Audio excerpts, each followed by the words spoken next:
listen to it, knock it down. So turn the volume loud, 'cause it's into the ears. When baby make just like cake, better let yourself go. Let yourself go. I say it before we kick the bucket. Life's too short. Hey everybody, what's up? This is Nick here, back at it again with another tech review. I just want to apologize for not doing these so often. I usually don't have a lot of technology to review, but hopefully that will change in the next coming weeks or so.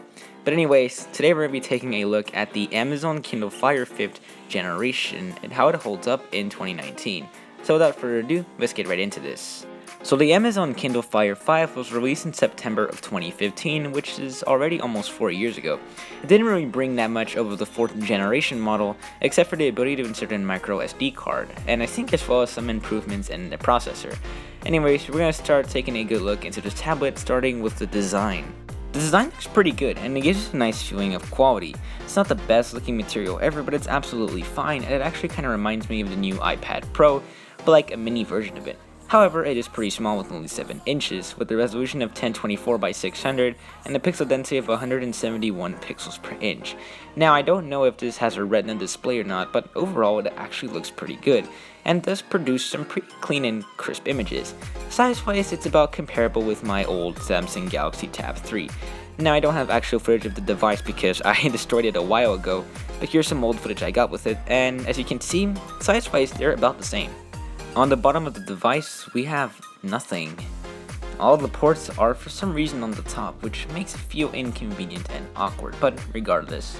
On the top, we have the power button, volume buttons, a micro USB port, and a 3.5mm headphone jack. That's something not all new devices have, like, I don't know, the newer iPhones and the Samsung Galaxy Note 10, but I digress. The battery is okay at best, but it's actually pretty small for a tablet. It's only sized at 2980 mAh, which is about the same as the iPhone XR. Slightly moderate use, I think you should be able to get a day out of it. Camera wise, the Amazon Kindle Fire 5 is nothing special with the 2 megapixel rear sensor that can film video in 720p. Now when I actually heard the pretty low megapixel count, I was already assuming that photos were going to look bad, but they actually don't. Mind you, it's not great either. I would call it mediocre at best, but I don't know why you would be using this as a camera anyways. The front-facing camera sucks. It's bad. It's really bad. It has a 0.3 megapixel sensor that can film video in 480p.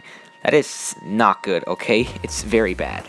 But I mean, what do you expect? This is a cheap Amazon tablet mainly meant for online web browsing, reading some online books, and playing some basic games. So it's no surprise that the camera isn't great. But I think I've trashed the camera for long enough. Here are some photo examples for you to see for yourself.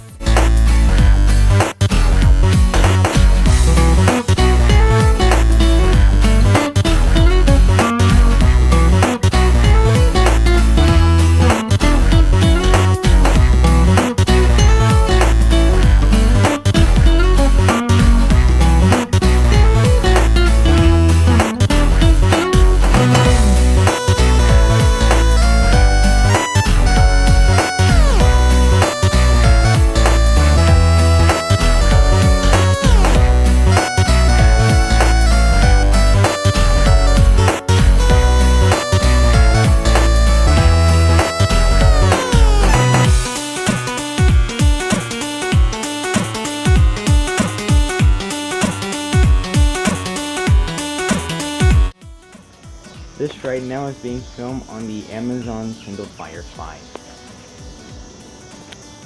And, I mean, 720p doesn't look that bad, I guess. When it comes to processing power, the Amazon Kindle Fire 5 is no exception for a budget tablet. It has a 1.3 GHz quad-core processor and 1 GB of RAM. It runs up to Fire OS 5.3.6.4 without too much difficulty, but it isn't the most pleasant experience ever, and if you're a power user you might grow somewhat frustrated.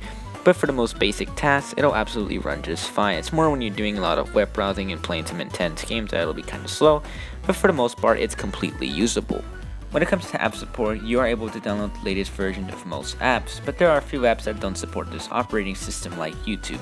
Actually, you can download YouTube, but the app is named youtube.com and it's basically the web version of YouTube in an app, which is kinda weird, but at least it works. And again, for most other apps like Twitter, Netflix, and some other games will run just fine. So now we come to the question, is this tablet worth buying?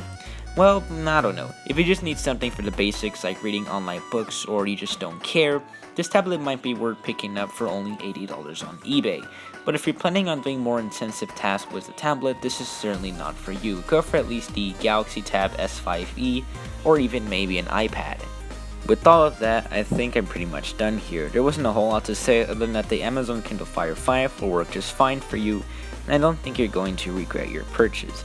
Thank you guys so much for watching. If you found this video interesting or entertaining, please consider liking the video and subscribing for more content just like this. You can always follow me on my social media pages if you want to see what I'm up to. Links are on my channel description. And with all that being said, thanks so much for watching, and I will see you all next time. Peace.